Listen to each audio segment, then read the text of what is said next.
You're listening to TIP. On today's show, we bring back legendary investor Bill Miller. Bill holds the record for the most consecutive beats of the S&P 500 index with 15 years straight outperformance when he was managing the Legg Mason Capital Management Value Trust Fund. Today, Bill is the founder of Miller Value Partners and manages over $2 billion. Since 2009, Miller's flagship Opportunity Trust has produced annualized gains of 20.4% annually after fees. So without further delay, we bring you Mr. Bill Miller. You are listening to The Investors Podcast, where we study the financial markets and read the books that influence self-made billionaires the most. We keep you informed and prepared for the unexpected.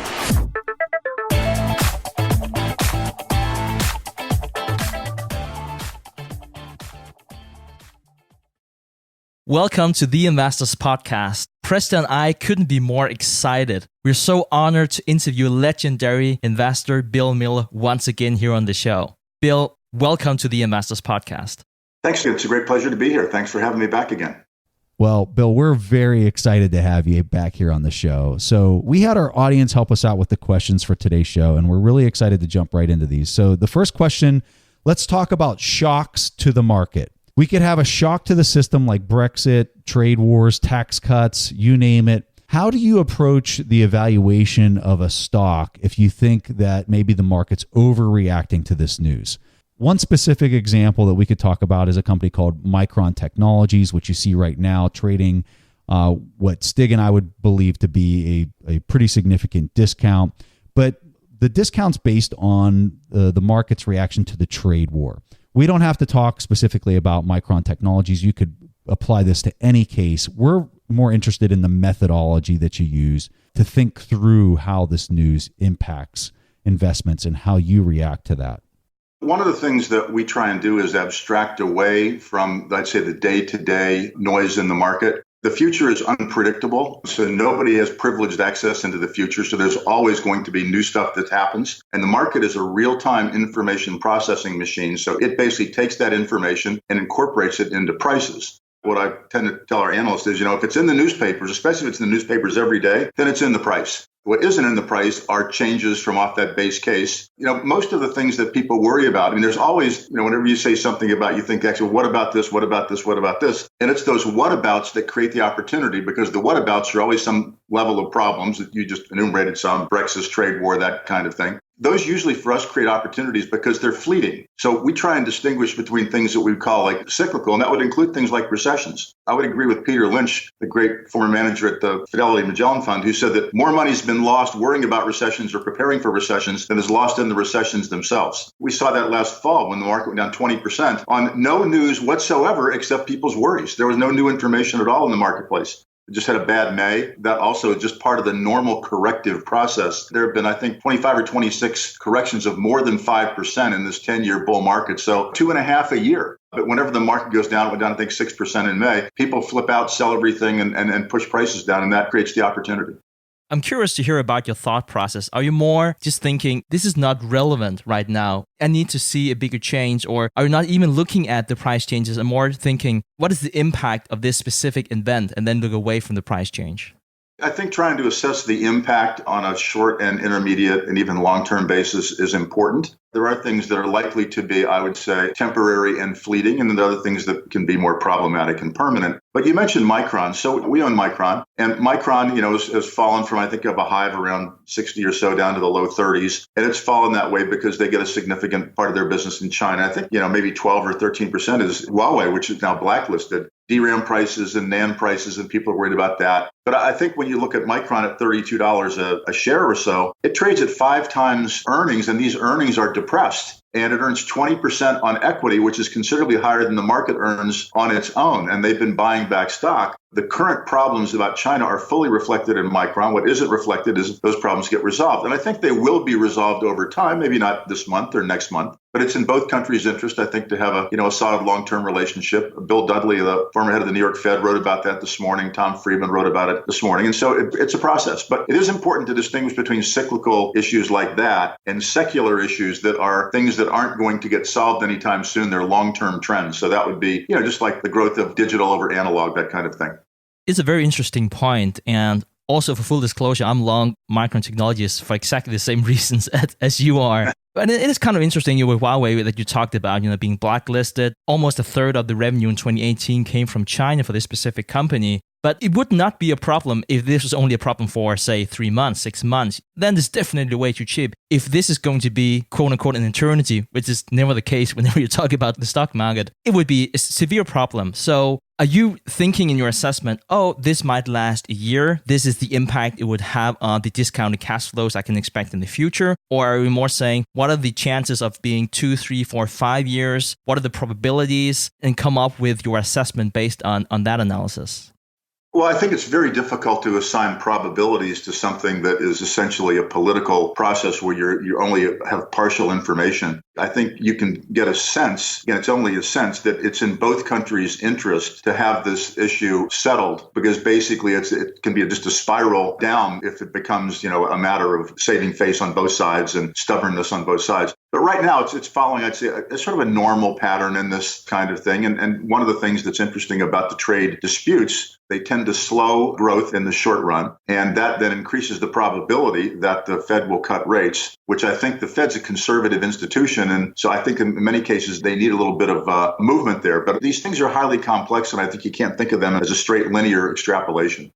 So a little bit back, we were fortunate enough to have Howard Marks here on the show. And one of the things that he was talking to us about was market cycles. And he was just talking about the stock market. He was talking about many other cycles that you had to consider before making an investment. For instance, the credit cycle, the cost cycle, or the raw materials a company might use. How do you think about cycles for your stock picks? It's funny you mentioned that. Howard's got a relatively new book out on mastering the market cycle. But when you actually get down to it, and I know Howard, he actually believes that it's virtually impossible to time cycles with any degree of accuracy. But what you can tell, and what he's done well on, and I think that we're reasonably able to do the same thing, is you can tell when things reach an extreme. And so you can tell when they're extremely overpriced or when they're extremely underpriced relative to other sorts of things. And there, I think you can add value. But one of the ways that I tend to think about that is, again, no one has privileged access to the future, and the ability to predict or surf the market and try and catch the waves and cycles on a 6-month or even 1-year basis is virtually impossible. And if you think about it probabilistically, roughly 70% of the time since World War II, the stock market, U.S. stock market, has been higher year over year. And about 70% of the time, the economy grows. Those things aren't, mapped on one-to-one because the market looks forward. But roughly speaking, if you want to think about being involved in the market, you have a 70% chance of making money in any given year. That's the probability you should be thinking about, not the 30% chance that it might go down for a year or two. I mean, the worst we've ever seen before the financial crisis was, in fact, including the fact that there were 3 down years in a row in 00, 01, and 02. That was the worst since the Great Depression. But outside of that, if you just work right through it, if you bought stocks at the peak in 2007 and just held them, you'd be fine right now and just pass right on through this stuff. That's an interesting fact. So we briefly talked about Howard Marks here, but we really had the privilege of speaking to many great investors, such as yourself. We also spoke to Monish Pabrai and Guy Spear. I'm sure you're familiar with those gentlemen too. What our audience found very insightful from the conversation we had with them was how they decided to speak or not speak to other people about their investment thesis for a given stock. So I'm curious to hear about your process. Do you have people you trust who you run your investment decisions by?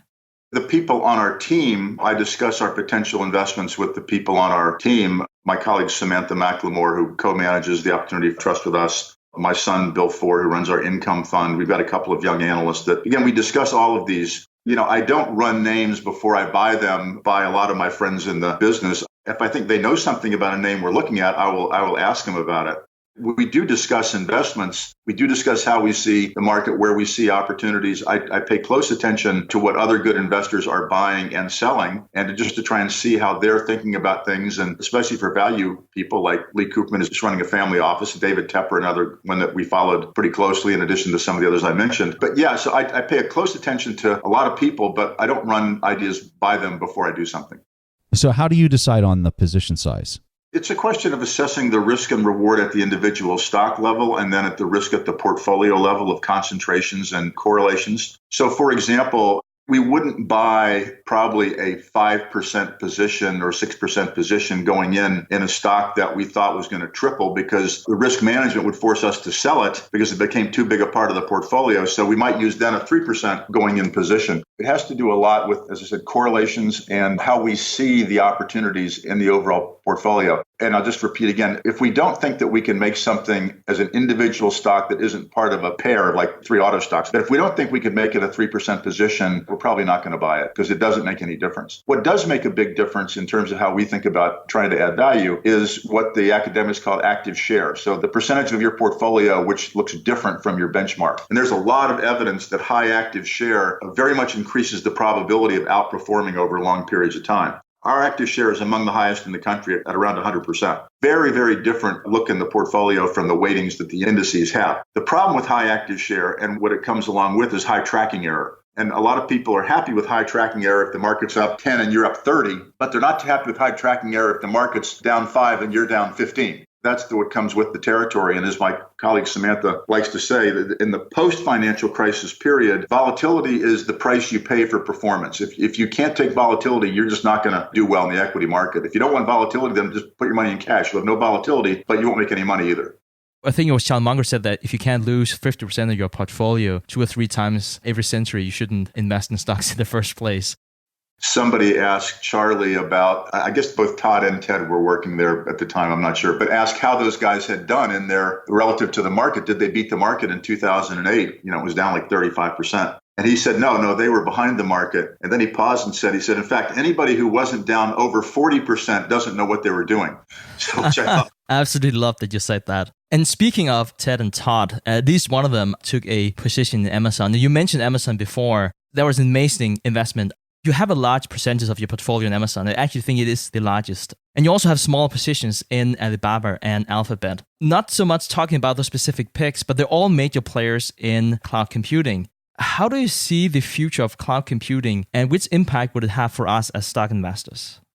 So cloud computing is part of a broad secular trend that can be, I guess, summarized in venture capitalist Mark Andreessen's comment from 8 or 10 years ago that software is eating the world. That whole move towards cloud computing is one of those things that's strategic, the digitalization of, I guess, corporate processes. The poster child for that is Amazon's AWS, which completely dominates that part of the business, the outsourced computation part of the business. And that's still in its very, very early stages. I think that AWS is running probably around a $30 billion annualized run rate. And I asked Jeff Bezos a couple of years ago what the addressable market was for that. And he said trillions and trillions. So it's very, very early days on that. And the other companies that are involved in that space, I'll just name some of them. We don't own them. I wish we had gotten in earlier. We don't own them. But, ServiceNow, Atlassian, Workday, Shopify, Twilio, Anaplan, those kinds of things are all cloud computing companies. And interestingly enough, a day like today where the market's basically going nowhere but has kind of bad breadth, all of those companies are up. It's the kind of thing that if you own cloud computing companies, which by and large are very expensive, then you have to have a very long time horizon and be willing to take substantial volatility. If you're going to get out of them, if they go down 20 or 30%, then you're never going to make any money in those names. Interesting. Bill, I was speaking to a friend of mine here the other day, and we were talking about the best value investors. We're very nerdy like that. So sometimes we meet up and we talk about who are the best value investors. Of course, I had to name drop you, and I was super excited I had a chance to speak to you. One of the other guys said, well, Bill Middle is not really a value investor, at least not in the old-fashioned sense. Like he bought Bitcoin and he bought Amazon. And for a lot of value investors, they might be thinking, wow, that doesn't really make any sense. And you really bought them at a really, really good time. Without perhaps talking necessarily about Bitcoin, it's talking about Amazon. How are you thinking about, let's call it emerging modes of companies or securities in general? Those two are probably pretty decent examples. I'll give you another one of how we think about that. I would first of all dispute the notion that we're not value investors. I would say that we're not simple accounting-based factor value investors. So anything that can be put into an algorithm can be replicated, and therefore any advantage of those factors can be arbitraged away, which is why the old Ben Graham, stuff of low PE, low price to book, low price to cash flow, it hasn't worked in probably 25 or 30 years because it's so easily replicated. Buffett and Munger have both talked about they'd much rather pay up for a really good business than buy what Warren calls a cigar butt that's super cheap on the accounting factors. I'd say where we might have differed is we're always trying to buy things that trade at a large discount to our assessment of intrinsic business value. And intrinsic business value, in the classical value investor's definition, John Burr Williams' theory of investment value, is the present value of the future free cash flows of the business. It's not a low PE on the current earnings of the business. It's the present value of the future free cash flows. And Warren's talked about this over and over and over again. When we looked at Amazon, for example, and one of the things that we figured out with Amazon early on was that the GAAP accounting measures, PE, price to book, price to cash flow, had very little relevance to Amazon. And I can perhaps best explain that by looking at something that we've already seen how it came out, like John Malone, the great cable investor who owned was the CEO of Telecommunications Inc. for 25 years. And if you'd put $1 in TCI when he became the CEO and held it for the 25 years that he ran it till he sold it to AT&T, that $1 became $900. And he never reported a profit in 25 years. There was a lot more to value creation than reporting GAAP accounting profits. And one of the things that I like to say is that there's a reason that they're called generally accepted accounting principles and not divinely inspired accounting principles or immaculately conceived accounting principles. They attempt to get at something more fundamental, which is the underlying economics of the business. And so that's the kind of thing that we're looking at. And I would say I talked to Warren about the airlines when they were, in fact, asked a question at the Berkshire annual meetings in 2014-15 about them. And he had famously said many times that, he was a member of AA Airlines Anonymous, where anytime he thought about getting an airline, he, got himself out of that. But then what happened was that things changed and the industry consolidated and the incentives were different. And now he owns, big positions in Delta and the other airlines. So I think you have to it's a great example of being flexible and adaptive and trying to understand how things will change. Now, I'll be much less long-winded, and I mentioned Bitcoin and another company, Intrinsic, which we own. Both of those I considered interesting technological experiments. That is to say that the value of those businesses is purely the value of Bitcoin and the value of Intrinsic. It's got products on the market such as the so-called Arctic apple, which doesn't brown, and a salmon, which grows at twice the rate of other salmon and uses half the feed. That company's a portfolio of real options on a transformative technology called synthetic biology. None of that may work to justify the current 700 million market value. But if it does work, if even a couple of those things work, then that 700 million market value could be 70 billion. The probability distribution, the probability may be low, but the payoff is very high. And so the position sizing on something like that for us would be a small position, because if it doesn't work, it won't go to zero, but if it just never goes up, right? It'll cost us then the opportunity cost of having something that didn't work. With Bitcoin, it's even more different because Bitcoin is something that could very well go to zero for a wide variety of reasons. But so far it hasn't. And, it's now around $7,500. I mean, it came out at about a nickel or a dime. And so it's been probably the best performing investment opportunity of the past 10 years in the overall market. It could still fail. I think there's so much venture capital money going into it. And I know that many of the great investors and business people have been very skeptical of Bitcoin. It's not that, even though I own Bitcoin, I own a lot of Bitcoin personally, and we own it in our partnership. It's not that I'm a Bitcoin bull. I'm just a Bitcoin observer. And what I've observed is that it's something which has A, done well, B, has a lot of optionality. Its value, in my opinion, is as a potential, as a kind of digital gold, which is not a controversial opinion. But the value of Bitcoin is about 170 billion or something like that, if memory serves. And the value of gold is about 8 trillion. So it doesn't have to get much of the gold market to be valuable. People say it's not a currency. It can be a currency. It's a very bad currency. I mean, the Venezuelan currency is a currency. The German mark in the 20s was a currency. They're just terrible currencies. So Bitcoin is not a good currency right now, and it's not a good payments mechanism right now. It may never be. and it may never work out. But again, the potential market value of it is so large that if you put money into it that you can afford to lose, it's an interesting experiment. And one of the things interesting about it is that even though all those great titans of finance have been and still are skeptical, I think Howard Marks has come around a little bit on it. But one thing that's interesting is that there's a group of people who have not dumped on it and who are bullish on it, and those are the venture capitalists. And those are the guys whose job it is to look at brand new technologies and decide if they're promising. There are many venture capitalists that don't have a position in Bitcoin, but many of the very best venture capitalists have significant positions, and it's telling to me that that's in their wheelhouse. That's what they're paid to do. Mr. Buffett isn't paid to look at brand new technologies and opine on which ones are going to work. So it's hard to find a venture capitalist that thinks it's rat poison or whatever Warren called it. Bill, let's talk about investor behavior. Since the financial crisis, there's been hyper focus on managing risk. At the same time, many financial historians are familiar with John Maynard Keynes and the idea of that he called irreducible uncertainty, which equals inherent financial instability. I'm curious to hear your thoughts on some of these ideas and how you approach these important concepts in your own investment approach.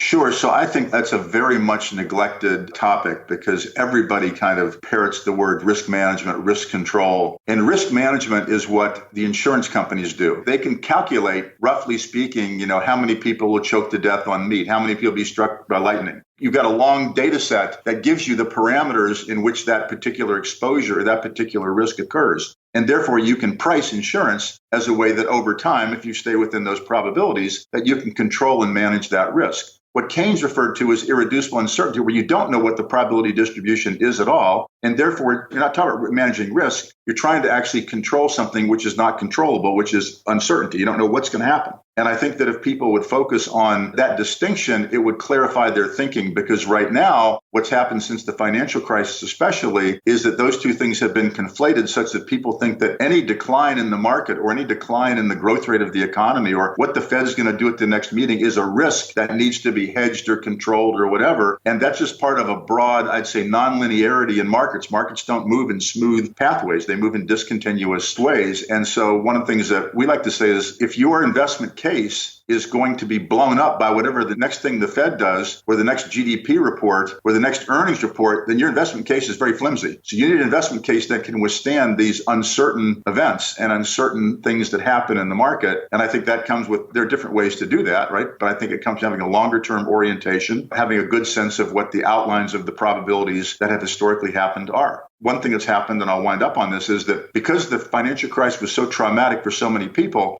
in general, and that includes professionals as well as individuals or retail people, have been risk and volatility phobic. We've done wonderfully well in the 10 years that ended through the first quarter of this year. I think you top 1%, I think. If we could boil it down to one thing, it was recognizing that the mental scarring of people of the crisis was similar to that which occurred during the Depression. And therefore, they would be much, much more risk averse and much more conservative, and they would overestimate risk, and perceived risk, therefore, would be much higher than real risk. And so if you tilted your portfolio towards high perceived risk, you actually did very well because the real risk behind that were much, much lower than the perceived risk. That's still going on today. So I think there's still an opportunity in that space today. And there will be until the big gap between the 10-year treasury at 215 or 220 and stocks at around, 17 times earnings. So bonds at 40 times or close to 50 times a cash stream that doesn't grow versus stocks at a 7% or 6% earnings yield that will grow 5% a year is radically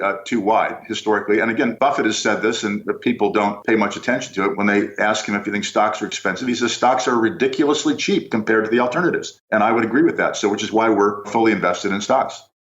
Bill, it's truly an honor having a chance to speak with you, someone who is following value investing and has been following it for quite some time. I think for the next question, it would not so much be an investment question. With all of your experience, what piece of personal advice would you like to pass on to the next generation of value investors?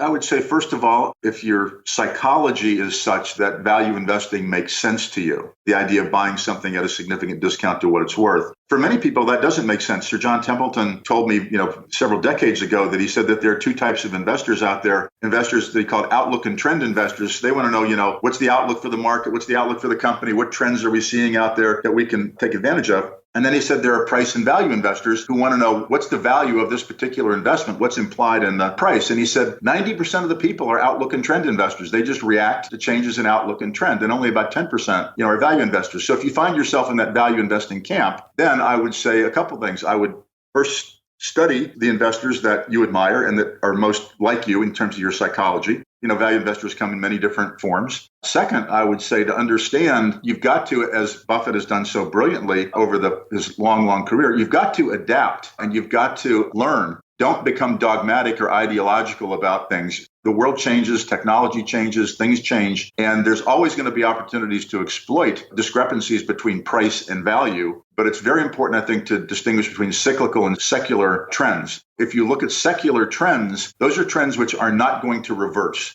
We're not going to go back to horse and buggy. We're not going to heat our houses by candlelight anymore. And Sears and J.C. Penney and Montgomery Ward and Woolworths aren't coming back. So that's secular decline. And that's the kind of thing that the market really hates because very few companies can arrest that, even though they all try and, work their way out of it. So you want to be in a case where you're not in secular decline. Ideally, you're in secular growth, but you don't have to be in that. All you have to do is have stuff that, roughly speaking, is not in secular decline, isn't a cigar butt, as Warren calls it. In the rest of that universe, then I think most normal valuation techniques and most abilities to assess cash flow, free cash flow, capital allocation can work and add value. But the biggest thing that can be exploited for value investors is behavioral tendencies, how large numbers of people react to specified events. And I'll just end on this thing by saying that we've said for many years, if you don't know your competitive advantage as an investor, then you don't have one. There are only three sources of competitive advantage. One is informational, where you know something that's material that nobody else does. Extremely rare, and the government doesn't want you to have that, right? That's what people go to jail for if they get that illegally. And then second is an analytical advantage, which is that you don't know anything that anybody else doesn't know, but you place a different level of importance on it to what other people place on it. And that was the advantage that we had with Amazon and some of the other names that we've owned over the years. And third, but most enduring, is the behavioral advantage, to where effectively you can exploit people's tendency to overestimate the short term, all the stuff that's in the behavioral finance literature, to overemphasize dramatic information, that kind of thing, to overemphasize risk, and especially when it's recent. Those things can actually be systematically exploited. That's the source of most of our advantages, I would say. Yeah, Bill, I love those 3 points. And if you keep those 3 factors in mind, we often say that history doesn't repeat itself, but it will often rhyme. What would you say is the most significant thing that has changed since you started investing? Well, when we started our fund in spring of 1982, at the time, that was the worst recession since the Great Depression. We had come off of interest rates, which were 14% in October of 1981. You could buy good quality businesses on the New York Stock Exchange at 4 times earnings with 7 or 8% dividend yields. At that point in time, the classical Ben Graham value investing, low PE, low price to book, low price to cash flow, worked brilliantly. From the time we started our fund until through 1986, before the crash of 87, we were the single best performing fund of all mutual funds in the country. Peter Lynch's Magellan was number 2. Classic factor-based value stuff. That all began to change around 1990 or so, when Microsoft came public and some of those other companies, as technology became a much more important force in the overall market. And I'd say that's been a secular change, which is continuing and is still underway. And so, for example, if you look at the automobile industry, which is undergoing tremendous disruption right now, and so, fewer people are driving, for example. But so electric vehicles, though, are in a secular growth mode, but the overall auto industry isn't. You're going to have declining demand for fossil fuel cars and increasing demand for electric cars. But that's in the context of an industry which is under tremendous pressure. And I think sorting those things out and keeping track of that is important. Fantastic. Bill, thank you so much for taking time out of your calendar to speak with us. I guess I just have one more question for you. Where can the audience learn more about you and Miller Value Partners? We've got a couple of websites. If you look under Miller Value, that will take you there. And we've got, as I said, several products: an income fund, opportunity fund, a partnership, and a deep value product. We'd welcome anybody's interest as long as they are actually long-term patient investors. We're not terribly interested in having people who are either chasing performance or who are trying to jump in and out of the market because they think they can pick off a couple points here or there. I love that you say that. And we'll definitely make sure to link to all of these sites and the different funds here in the show notes. Bill, I'm sure I speak for everyone when I say thank you and just wow. We always learn so much every time that you come on the show, and we just truly treasure these conversations. Thanks, and enjoyed it, and you guys do great work, so keep it up. Thank you, sir. All right, so at this point in time in the show, we'll play a question from the audience, and this question comes from Shane. Hi, Preston and Stig. Shane here from Ireland. I've learned much of what I know from your books, podcasts, and YouTube series. Keep it up. Thanks a lot. You've mentioned in the past, for instance, in your talks with Dr. Richard Smith, that you augment your value investing strategy to also consider momentum. And you're not the only investors who do this. This is done using technical indicators such as MACD, stochastic, and moving averages. I like the idea of adopting momentum as it will likely yield me better returns than catching a falling knife or selling my winners. However, I feel intensely uncomfortable with using technicals as I'm value to the core and don't want to be trading in and out. I'd love to hear more on this topic. I'm wondering how you implement a momentum strategy and which indicators you use. Do you use it as a buy signal or also as a sell signal? Keep up the great work. Love every minute of the show. Shane, I think that is a great question, and it's actually very timely that we just had Bill Miller here on the show today. With his credentials, we were surprised to hear how he used momentum, and this is something we talked about in the very first episode we had him on, and we'll make sure to link to that in the show notes. But I just wanted to mention that because at the time it gave us a validation that even as value investors, we might want to look more into momentum. So Shane, you mentioned that you are a value investor at heart. You basically want to ignore recent price actions, but you're also open to momentum as it might be able to give you a better yield on your investments. So the first method is a very classical value investing approach, and you don't think too much about the price action, whether it's a 52-week low or whatever price metric that you're using. That being said, even as value investors, we can observe certain price patterns that do repeat itself in the financial markets. So why would a 52-week low lead to more lows? Downtrends tend to stay in downtrends for much longer than most people estimate. And the implication is that even though the price to value ratio might be good at that point in time, and you can make a decent profit, you might even be able to enter at a better price, which is what momentum is all about whenever you apply it as a value investor. And this is not to get the lowest of the low when you buy. As I think we all know, it is impossible to predict. But you can stand on the sideline and observe when the market starts having conviction in the stock again, which is when you would start buying too. And another reason for doing that is that we need to respect the efficiency of the market. Yes, you did hear me right. There are actually efficiencies in the market. And very, very often if a stock is suddenly dropping in price, there is a really good reason for it. Please don't make the same mistake that I did whenever I started in stock investing, thinking this is selling at a, say, 52-week low. This is so cheap. That must be because everyone is irrational and I'm the one who is rational. There is typically a very, very good reason why the stock is trading at the price that it's at. So we just really have to be focused on the price and the value again, even as we look at momentum here. So Shane, allow me to sum up. You don't have to use momentum as a value investor, but if it's applied correctly, it can give you an advantage.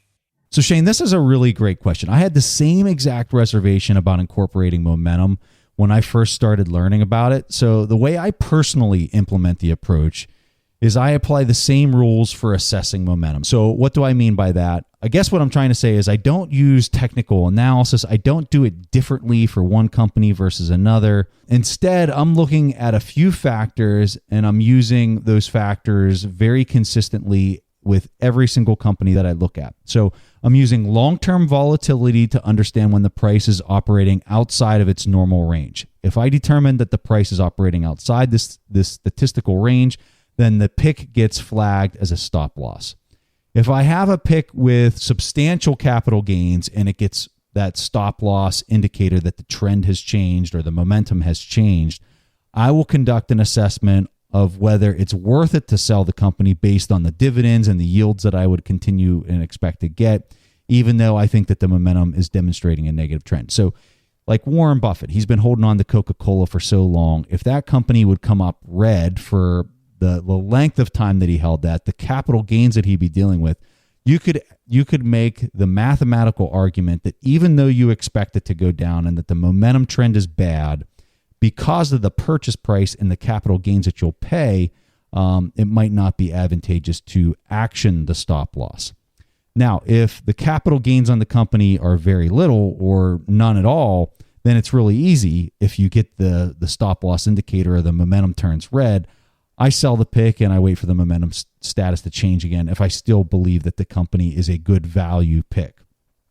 In addition to the volatility range of the price, I'm also assessing the moving average of the company. And the length of the moving average completely depends on the volatility of the specific security that we're talking about. So on the buy side, I use momentum as a final validation factor for buying a stock.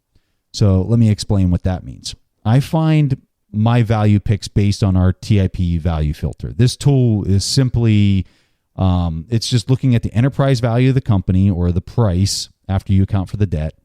And it compares it to the earnings, the profit that the company's making before interest and tax. After I find the pick through that filtering process, I'll do a discount cash flow analysis, or I basically dig into it deeper than just the filtering part. I dig into it. I do a discount cash flow analysis. I determine the intrinsic value of the company. I'm mostly doing this through an IRR-based intrinsic value. And then I finally confirm I'm not catching a falling knife by going back to whatever the momentum status is. So that's my final check to make sure I'm not catching a falling knife. So Shane, this was an awesome question. We have an online course called our Intrinsic Value course that we're going to give you completely for free. Additionally, we have a filtering and momentum tool, which we call TIP Finance.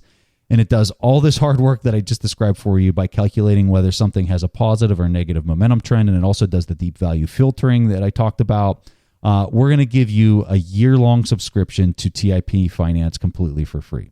So if you're out there and you're like Shane and you want to get your intrinsic value course and a full year subscription to TIP Finance, leave us a question at asktheinvestors.com. That's asktheinvestors.com. If you're interested in these tools, simply go to our website, theinvestorspodcast.com, and you can see right there in our top level navigation, there's links to TIP Finance and also the TIP Academy where you'd find the intrinsic value course. So Shane, thanks so much for asking such a great question. All right, guys, that was all the Preston and I had for this week's episode of the Investors Podcast. We see each other again next week. Thanks for listening to TIP. To access the show notes, courses, or forums, go to theinvestorspodcast.com. To get your questions played on the show, go to asktheinvestors.com and win a free subscription to any of our courses on TIP Academy. This show is for entertainment purposes only. Before making investment decisions, consult a professional. This show is copyrighted by the TIP Network. Written permission must be granted before syndication or rebroadcasting.